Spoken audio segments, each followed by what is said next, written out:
Hey everyone, what's up? Welcome back to another episode of Figma Shorts where we discuss some basic principles of Figma. And in today's video, we are going to discuss auto layout. But before we start this video, I have two requests for you. If you're coming to the channel for the very first time and you are not subscribed to the channel, then I would highly recommend you to consider subscribing to the channel and liking this video so that YouTube can also recommend this video to others who are looking for similar content. And by the way, I post design videos every week. I post high fidelity interactions in Figma, I post basics of Figma, and I also post podcast and in general design knowledge on the channel. So yeah, worthwhile subscribing. And the second thing is I've also released a video on components last week where I've discussed everything about components in Figma.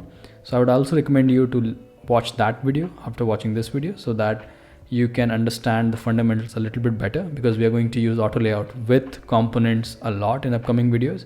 So it'll help you build some basic ground rules and knowledge about these two things, which are really important. And yeah, that out of the way, let's get started.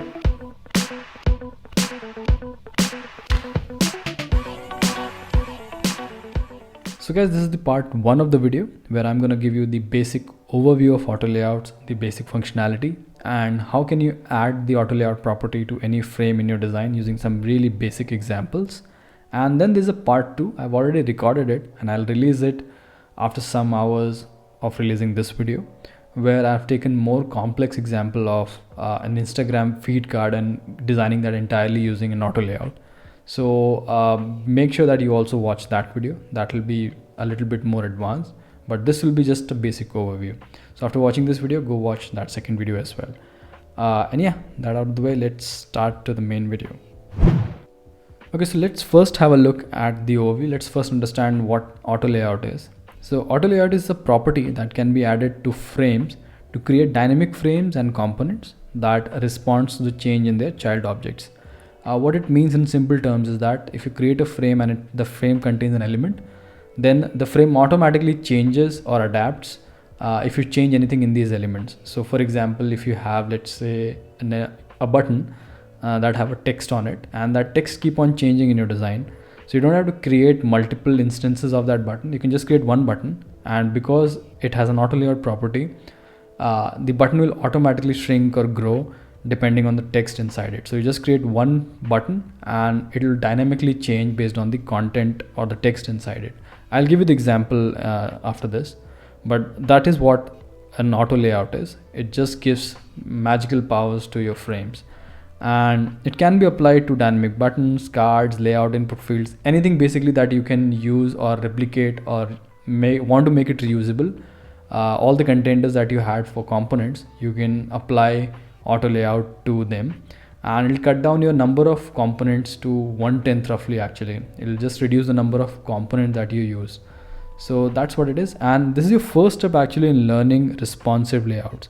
So auto layout is really important when you're doing responsive designs. So going further in our video tutorials, we'll see how that it is. Okay, so this is the overview. Let's quickly hop on to an example and see auto layout in action. So let's quickly understand the concept of auto layout using a simple example of a button. So I have two buttons here which are exactly identical, but one of them has auto layout applied to it and one doesn't. So let's first look into the one that does not have auto layout applied to it. So this is the button. It's a simple share button. It's a frame that contains a share icon as well as a share text. Now if I want to state the really obvious problem here is that if you change the text from share to something else, let's say I want to change it to rate this app. Now if you're seeing, the button is still the same, and now I have to go and manually resize the frame so that it maintains the padding values as it was there for the original button.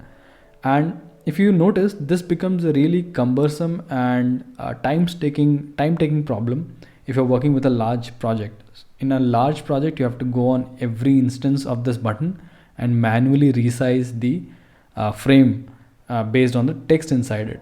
So this becomes a really cumbersome process. Now to simplify this process, we can really simply apply auto layout to it. So this button, the same button, but this button has now auto layout applied to it. And if I change the text from share to rate this app, you see the button is automatically growing based on the text inside it.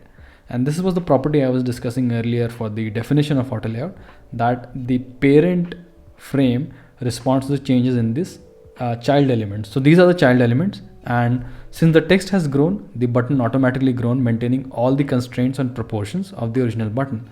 So now if you see, this becomes a really powerful and a handy tool for us if you're building components.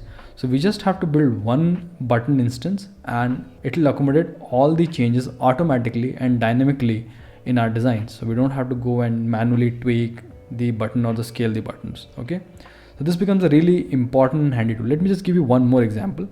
So not just growing, it can also shrink, and you can also have multiple buttons applied to it and auto layout applied to it. So for example, here's a search bar, and this search bar again has auto layout applied to it, and it has a text in it.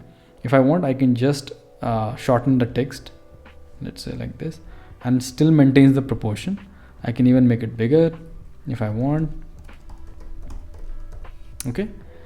And if I want, I can also remove some elements from this entire frame. So for example, I don't want, let's say, this icon. If I remove it, the button still maintains all the proportions. If I want, I can also remove this, and it still maintains all the proportions that were originally defined for this button. And not just this, if I want, I can also add multiple elements. So if I just add one more icon and just change it to something else, yeah, let's say like this. So if you see, I added one more element to it and it's still maintaining all the proportions as it is. So not just it can shrink and grow, it can also accommodate new elements and still maintain all the rules that you applied for the original ones. So this is the power of auto layout. Let's quickly see how you can build or how you can attach the property of auto layout to any frame. So here we have our share button, and again, it's a simple frame that contains the icon as well as the text. Now if I want to apply auto layout to it, I just have to select the entire frame, and on the right hand side of the panel you will see auto layout as an option. You can either click the plus icon to apply an auto layout to the frame, or you can hit Shift A on your keyboard to apply auto layout automatically to the frame. So let's say if I hit Shift A, you see auto layout added is the toast here, and Figma is telling us that it has converted the frame into an auto layout. Now if you see the auto layout, and let's see if it's working or not. It's working, perfect. So this is the thing, and an auto layout is represented in the layers panel as this two parallel lines. So this is a symbol for an auto layout. So if you see the symbol, this means an auto layout has been applied to a frame or a component. Okay. And now let's quickly understand the anatomy, which is on the right side. You'll see there's a bunch of options that you get when you apply auto layout. Let's quickly understand the anatomy of auto layout so that you can understand it even better.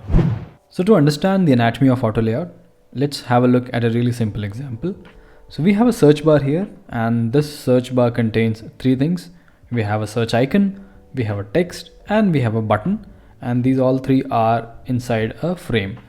And let's first apply auto layout to this. So to apply auto layout, you can hit Shift A on your keyboard, or you can go to the right hand side of the panel and click on this auto layout plus. So let's do that. And as soon as you do that, the frame icon is changed into these parallel bars, which represent that an auto layout has been applied to this frame. Great. Now let's look at the properties that you get when you apply an auto layout. So once you apply an auto layout, you get these many options. Let's quickly explore what these options mean. So the first option that you see is these two arrows. One is this vertical direction and the other one is horizontal direction. What this means is that this is basically in a way telling Figma that, hey, this is an auto layout and this is the expected direction in which the content can grow or shrink. So we're telling Figma that, hey, if there is any change in the child objects, for example, this text or anything that grows, grow the button or shrink the button based on in the horizontal direction, because that's where we expect these things to change. We don't want it to grow vertically. We only want it to grow horizontally. You can also select vertical if your component requires a vertical scaling. If you do that, it just stacks everything in the vertical direction. So let's select horizontal. So horizontal means that we're telling Figma that grow in the horizontal direction. So that's these two arrow means. The next thing that you're seeing here is spacing between the elements. So let me quickly first of all turn on the guides that I have built already, and let me open these. bars that I have made to make things a little bit more clear. So the second option that you're seeing is spacing between the elements. What it means is basically the spacing between all the elements that this auto layout contains. So we have 3 elements.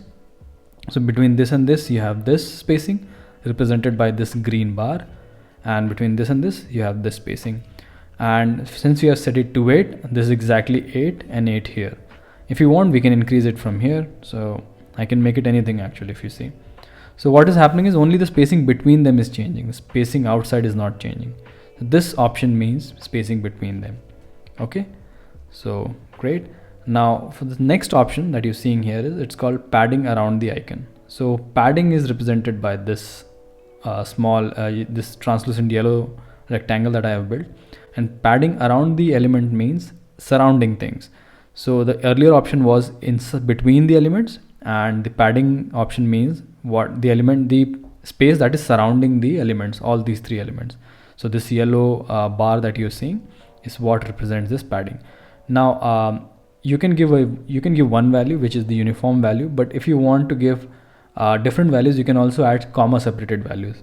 So just the way we do it in CSS, you can add comma separated values. So for example, if you want 12 on the left and right and up and down different, so you can do that. You can add 4, so it'll just automatically change it to it. So you can just add comma separated values as well. So that's there for padding. The third option that you're seeing here is basically alignment. Now as soon as I applied auto layout, if you have noticed, these icons have moved on top, and what it means is you can see here, you can align these elements into various positions inside the auto layout frame. So right now it's marked as top left, that's why it's trying to stick on top left. But if you want it in the center, we can just hit the center option, and you see all the elements now are in the center. So you can explore this option. And if you want to add custom paddings, so basically this left, right, top and bottom, the custom padding, if you want to add, you can add it here from here as well. So it's set to 12, but you can change it from here as well. So this is the alignment option, and this is the custom padding option. Okay, and you can also do it bottom, right, whatever you feel like. So this is what we're going to stick to. So this is the alignment option. Now the second option that you're seeing is called resizing, and what resizing means is that when the element inside changes, how the resizing should happen. So you're telling Figma that, hey, this is the rule. When something changes inside, this is how you should resize the frame itself. So right now the frame is set to hug content vertically, hug content horizontally, which what it means is that it tried to maintain all these values that you're seeing on the top, horizontal direction, 8 and 12 padding, and the center align. And after maintaining all this padding, it will try to make the frame, the auto layout frame, as small as possible. So hug content means that. Let me just quickly show you what it exactly means. So if you, let's say, change the text here, search destinations for travel. So what is happening is you see the frame is resizing, and what it tries to do is it tries to maintain the basic properties that you have set, like 8, 12 and center align. And after that, it tries to make sure that the frame is as small as possible. So it's just hugging the content very tightly. Okay, and in case you don't want that, you don't want the frame to grow apart, like grow as the content grows inside it, you can also set it to fixed width. So for example, I come here and I set fixed width. So what will happen in that case, in horizontal direction, it's now set to fixed width. So what will happen is if I make it even bigger, let's say I just add anything here there, right? You see the content is going out, but the frame is not resizing, because now what you have done is you have added the property of fixed width. So resizing is now not happening because it's a fixed width element now. So to just fix it, we'll just do hug content for now. Okay. So this is the basic difference between hug content and fixed width. And you also have options, other options. I'll explain that in the future video when I'm explaining it with an example. But this is the resizing option. You can also do this resizing from selecting this icons from here, means the same thing, but just explore these options. And yeah, these are the two basic options that is there for auto layout. So that's it in this video. This is a very simple example where I explained how things work and how auto layout works. In the next video, the part 2 of this video, I'm going to explain auto layout in more details with a more complex example of an Instagram feed card. We're going to design an Instagram feed card using auto layouts and the resizing options. So stay tuned for this part 2 of this video, but this is it for the part 1. And feel free to pause it, slow it down, understand a bit, and explore and experiment with the different options that you see in auto layout so that you can get a good grasp on auto layout. And yeah, that's it for today's video. I'll see you in the part 2 of this video. Take care. Bye bye.